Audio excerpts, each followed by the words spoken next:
Good morning students.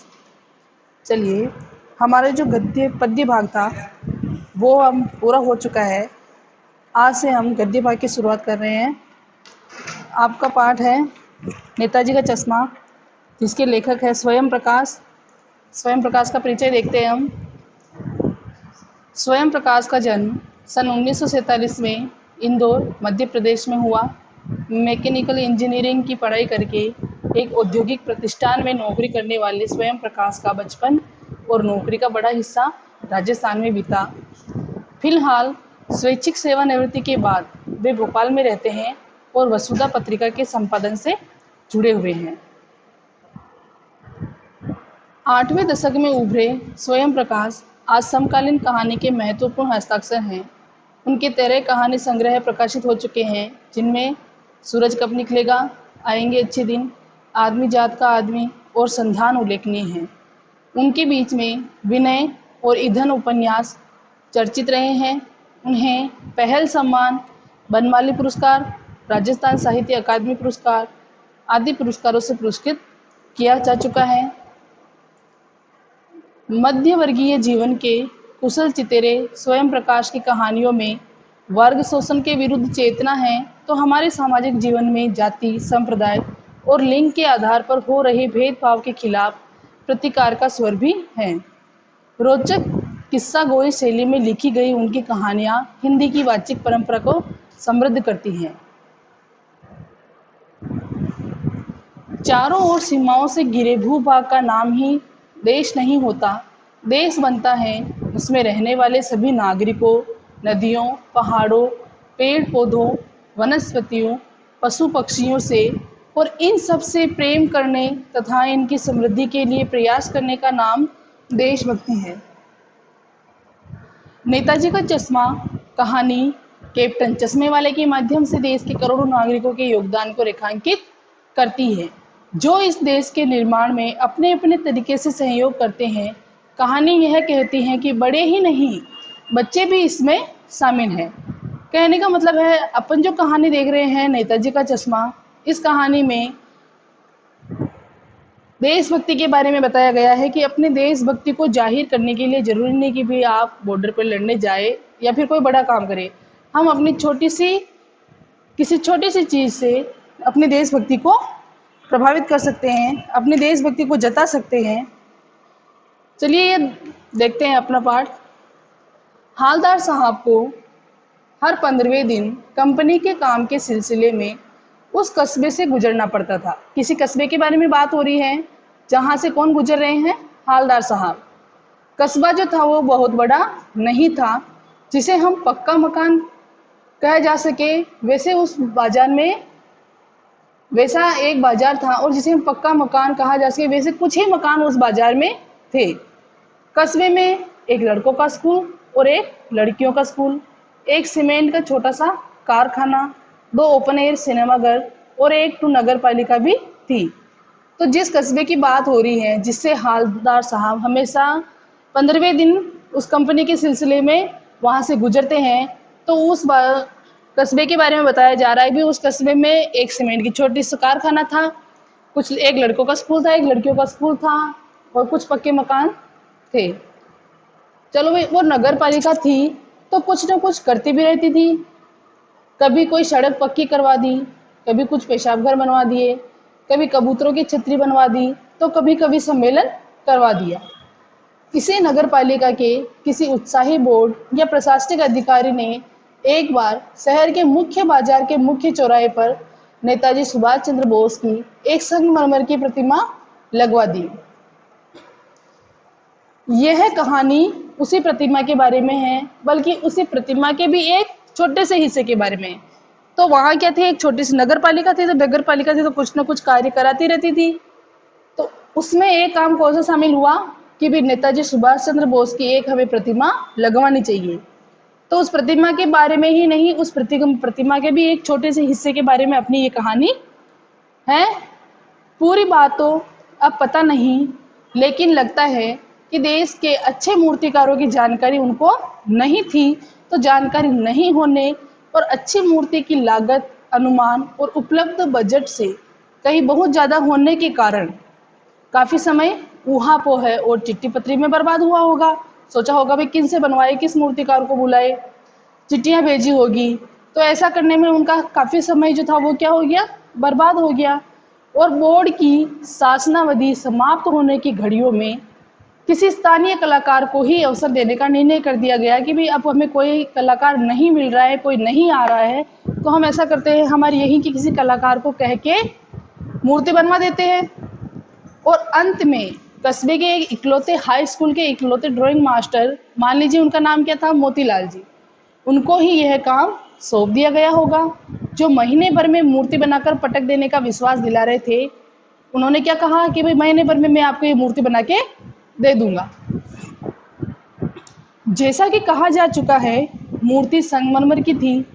टोपी की नोक से दूसरे कोट के दूसरे बटन तक कोई 2 फुट ऊंची, जिसे कहते हैं बस्ट, जो टोपी की नोक से लेकर बटन दूसरे बटन तक जो मूर्ति होती है उसको क्या कहते हैं, बस्ट, और सुंदर थी। नेताजी भी सुंदर लग रहे थे, कुछ कुछ मासूम और कमसिन, फौजी वर्दी में। मूर्ति को देखते ही क्या नारे निकल रहे थे मन से कि दिल्ली चलो और तुम मुझे खून दो वगैरह हमको याद आने लग जाते थे। इस दृष्टि से यह सफल और सराहनीय प्रयास था। केवल एक चीज की कसर थी जो देखते ही खटकती थी कि नेताजी की आंखों पर चश्मा नहीं था, यानी चश्मा तो था लेकिन संगमरमर का नहीं था।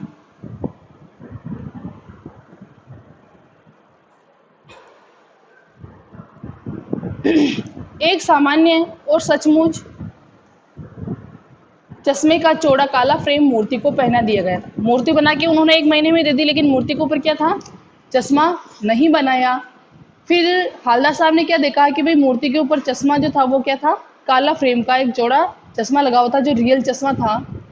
हालदार साहब जब पहली बार इस कस्बे से गुजरे और चौराहे पर पान खाने रुके, तभी उन्होंने इसे लक्षित किया और उनके चेहरे पर एक कौतुक भरी मुस्कान फैल गई। भाई वाह भाई, यह आइडिया भी ठीक है, मूर्ति तो पत्थर की लेकिन चश्मा क्या है, रियल। यानी उनको, हालदार साहब को थोड़ा अजीब भी लगा, लेकिन मुस्कान भी आई उनके चेहरे पे कि मूर्ति क्या है, पत्थर की है लेकिन चश्मा रियल है, आइडिया भी क्या है, अच्छा है।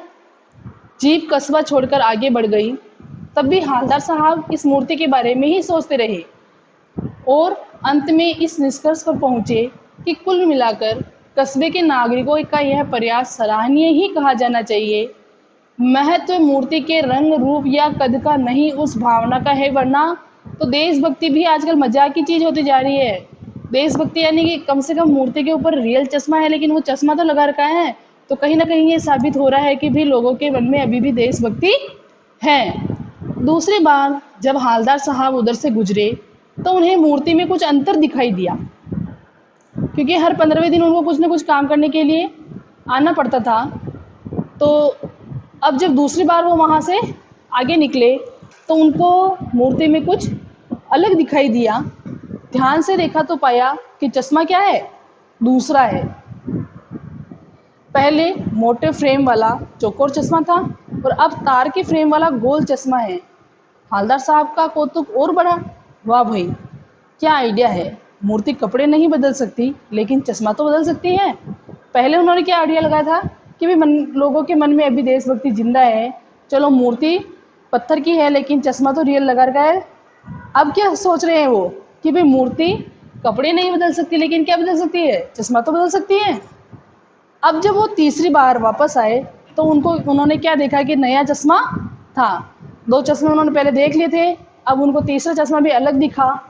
तो हालदार साहब की आदत पड़ गई, हर बार कस्बे से गुजरते समय चौराहे पर वो रुकते, पान खाते और मूर्ति को ध्यान से देखते भी इस बार कौन सा चश्मा लगा हुआ है। तो एक बार जब कौतूहल दुर्दुम्नी हो उठा, अब उनसे रहा नहीं गया, तो उन्होंने किससे पूछ लिया, पान वाले से पूछ ही लिया, क्यों भाई क्या बात है, यह तुम्हारे नेताजी का चश्मा हर बार बदल कैसे जाता है।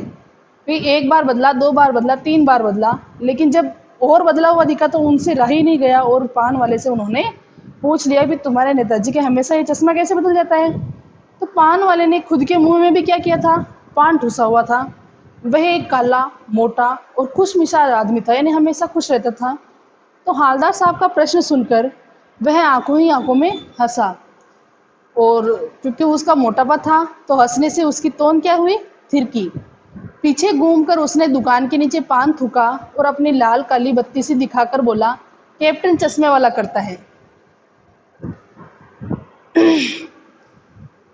क्या करता है? तो हालदार साहब को समझ नहीं पाए कौन कैप्टन है, चश्मे वाला कौन है, क्या करता है। तो चश्मा चेंज कर देता है। पान वाले ने क्या कहा कि कैप्टन चश्मे वाला, चश्मा चेंज कर देता है। पान वाले ने उसको समझाया, फिर भी हालदार साहब के समझ में नहीं आया। उन्होंने कहा, क्या मतलब, क्यों चेंज कर देता है? हालदार साहब अब भी नहीं समझ पाए। कोई ग्राहक आ गया हो गया समझो, तो उसको अगर चौड़ा चोकर चाहिए तो कैप्टन किधर से लाएगा? तो उसको मूर्ति वाला दे दिया और उधर दूसरा बिठा दिया। अब हालदार साहब को बात कुछ समझ में आई कि भाई एक चश्मे वाला है जिसका नाम क्या है, कैप्टन, और उसे नेताजी की बगैर चश्मे वाली जो मूर्ति है वो बुरी लगती है, बल्कि उसको आहत करती है, उसको दुख पहुंचाती है। तो मानो चश्मे के बगैर नेताजी को क्या हो रही है, असुविधा हो रही है। इसलिए वह क्या करता है, अपनी जो एक छोटी सी दुकान जिसमें उपलब्ध कुछ गिने चुने फ्रेमों में से एक नेताजी की मूर्ति पर फिट कर देता है। लेकिन जब कोई ग्राहक आता है और उसे वैसे ही फ्रेम की दरकार होती है, उसे वैसा ही फ्रेम वाला चश्मा चाहिए जैसा मूर्ति के ऊपर लगा हुआ है, तो कैप्टन क्या करता है, चश्मे वाला मूर्ति पर लगा फ्रेम संभवतः नेताजी से क्षमा मांगते हुए लाकर ग्राहक को दे देता है और बाद में नेताजी को दूसरा फ्रेम वापस दे देता है, भाई आप ये ले लीजिए।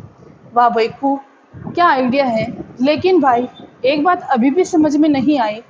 हालदार साहब ने पान वाले से फिर पूछा, नेताजी का ओरिजिनल चश्मा कहाँ गया? पान वाला अब दूसरा पान अपने मुंह में ठूस चुका था, दोपहर का समय भी था, तो दुकान पर भीड़ भाड़ अधिक नहीं थी। तो वह फिर आंखों ही आंखों में हंसा, उसकी तोन थिरकी, कत्ते की डंडी फेंक पीछे मुड़कर उसने नीचे पिक थूकी और मुस्कुराता हुआ बोला, मास्टर बनाना भूल गया। जिस मास्टर ने ये मूर्ति बनाई थी, हमने देखा पहले कि 1 महीने में मूर्ति बनाकर दे दी थी, लेकिन चश्मा नहीं था मूर्ति के ऊपर। तो हालदार साहब ने पूछा कि भाई मूर्ति के ऊपर चश्मा क्यों नहीं है? तो उन्होंने कहा कि भाई मास्टर बनाना भूल गया होगा। पान वाले के लिए एक मज़ेदार बात थी, लेकिन हालदार साहब के लिए तो चौंकाने वाली और द्रवित करने वाली बात थी। यानी वह ठीक ही सोच रहे थे कि मूर्ति के नीचे लिखा था मूर्तिकार मास्टर मोतीलाल। वाकई कस्बे का कोई अध्यापक था। बेचारे ने महीने भर में मूर्ति बनाकर पटक देने का वादा कर दिया होगा, बना भी ली होगी, लेकिन पत्थर में पारदर्शी चश्मा कैसे बनाया जा सकता है? तो कांच वाला यह तय नहीं कर पाया होगा, या कोशिश भी की होगी तो असफल रहा होगा, या फिर बनाते बनाते कुछ और बारीकी के चक्कर में चश्मा क्या हो गया होगा, टूट गया होगा, या पत्थर का चश्मा अलग से बनाकर फिट किया होगा तो वह निकल गया होगा। उफ, यानी कि कुछ भी हो सकता है। चश्मा बनाने की उन्होंने कोशिश की भी होगी तो पारदर्शी नहीं बना होगा, कांच वाले ने ये तय नहीं किया होगा कि कैसे बनाए, और चश्मे को बारीक बनाने के चक्कर में चश्मा टूट भी गया होगा। अगर अलग से पत्थर का बना के लगाया होगा तो वो निकल भी गया होगा। यानी ये कुछ भी हो सकता है, हालदार साहब अपने मन में सोच रहे हैं। हालदार साहब को यह सब कुछ बड़ा विचित्र और कौतुक भरा लग रहा था। इन्हीं ख्यालों में खोए खोए पान के पैसे चुकाकर चश्मे वाले को देशभक्ति के समक्ष नतमस्तक होते हुए वह जीप की तरफ चले, फिर रुके, पीछे मुड़े और पान वाले के पास जाकर पूछा, क्या कैप्टन चश्मे वाला नेताजी का साथी है या आज़ाद हिंद फौज का भूतपूर्व सिपाही? क्योंकि उसका नाम कैप्टन था, इसलिए उनको वापस उत्सुकता हुई जानने की कि भाई हालदार साहब जो कह रहे थे पान वाले को कि भाई जो कैप्टन है, क्या ये नेताजी का साथी है या फिर किसी हिंद फौज का भूतपूर्व सिपाही है कोई? पान वाले ने अब वापस नया पान खा रहा था। पान पकड़े अपने हाथ को मुंह से 1.5 इंच दूर रोककर उसने हालदार साहब को ध्यान से देखा, फिर अपनी लाल काली बत्ती सी दिखाई और मुस्कुराकर बोला, नहीं साहब, वो लंगड़ा क्या जाएगा फौज में, पागल है पागल, वो देखो वो आ रहा है, आप उसी से बात कर लो, फोटो वोटो छपवा दो उसका कहीं पे। यानी कि आपको अगर वो इतना ही अच्छा लग रहा है, उसका काम इतना अच्छा लग रहा है, वो आ रहा है, आप उनसे जाकर मिल लो और उसका कहीं फोटो वोटो छपवाना हो तो भी छपवा दो। हालदार साहब को पान वाले द्वारा एक देशभक्त का इस तरह मजाक उड़ाया जाना अच्छा नहीं लगा। मुड़कर देखा तो वो अवाक रह गए, आश्चर्यचकित रह गए कि एक बेहद बूढ़ा मरियल सा लंगड़ा आदमी, सिर पर गांधी टोपी, आंखों पर काला चश्मा, लगाए। एक हाथ में एक छोटी सी संदूकची और दूसरे हाथ में एक बांस पर टंगे बहुत से चश्मे लिए अभी अभी एक गली से निकला था और अब एक बंद दुकान के सहारे अपना बांस टिका रहा था। तो इस बेचारी की तो दुकान भी नहीं है, ये तो क्या करता है, फेरी लगाता है। हालदार साहब चक्कर में पड़ गए। पूछना चाहते थे इसे कैप्टन क्यों कहते हैं, क्या यही इसका वास्तविक नाम है।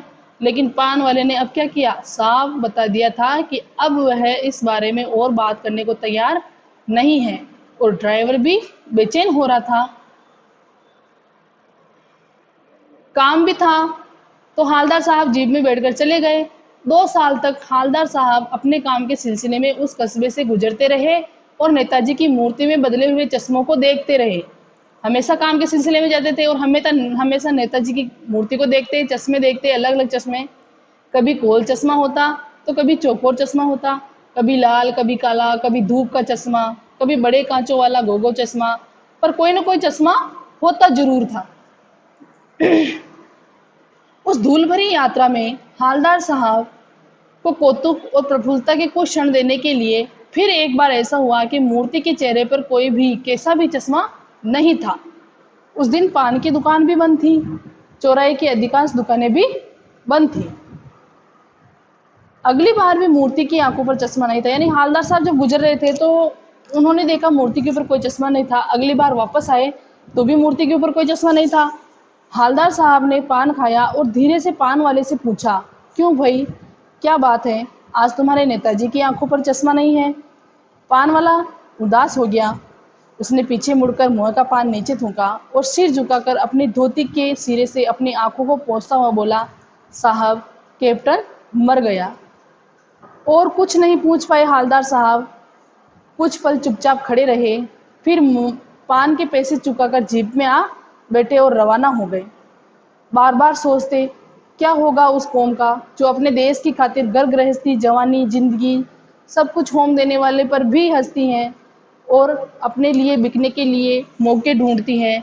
फिर वो दुखी हो गए। 15 दिन बाद अब वापस आ रहे हैं वो, 15 दिन बाद फिर उसी कस्बे से गुजरे। तो कस्बे में घुसने से पहले ख्याल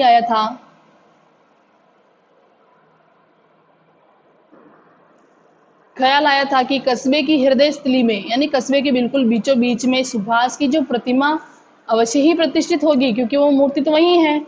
लेकिन सुभाष की आंखों पर चश्मा नहीं होगा, क्योंकि मास्टर बनाना भूल गया और कैप्टन जो था वो मर गया। मास्टर ने बनाई नहीं इसलिए चश्मा नहीं है, कैप्टन मर गया इसलिए चश्मा होगी नहीं। सोचा आज वहां रुकेंगे भी नहीं, वहां से पान भी नहीं खाएंगे, मूर्ति की तरफ देखेंगे भी नहीं, सीधे निकल जाएंगे। ड्राइवर से कह दिया चौराहे पर रुकना नहीं, आज बहुत काम है, पान आगे कहीं खा लेंगे। लेकिन आदत से मजबूर आंखें चौराहे पर आते ही मूर्ति की तरफ उठ गई, क्योंकि उनकी आदत पड़ी हुई थी, हमेशा आके वो मूर्ति को देखते थे। उन्होंने खूब सोच रखा था कि भाई अब मूर्ति को भी नहीं देखेंगे, पान भी नहीं खाएंगे, रुकेंगे भी नहीं। फिर भी उनकी आदत थी हमेशा मूर्ति को देखने की, तो आदत से मजबूर चौराहे आते ही उनकी आंखें मूर्ति की तरफ उठ गई और कुछ ऐसा देखा कि वो चीखे कि रोको। जीप भी स्पीड में थी क्योंकि रुकना था नहीं, तो ड्राइवर ने जोर से ब्रेक मारे। रास्ता चलते लोग देखने लगे।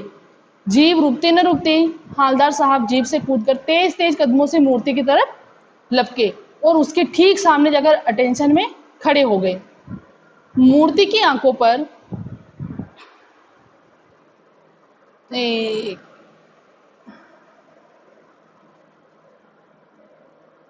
मूर्ति की आंखों पर सरकंडे से बना छोटा सा चश्मा रखा हुआ था, जैसा बच्चे बना लेते हैं। हालदार साहब भावुक है, इतनी सी बात पर उनकी आंखें पर आई। इसका मतलब उनके मन में क्या था कि भाई लोगों के मन से देशभक्ति अभी गई नहीं है, देशभक्ति जिंदा है। आपका ये पार्ट खत्म हुआ। इस पार्ट के सारे क्वेश्चन आंसर आपको करने हैं, भाषा अध्ययन वाले मत करना। Thank you.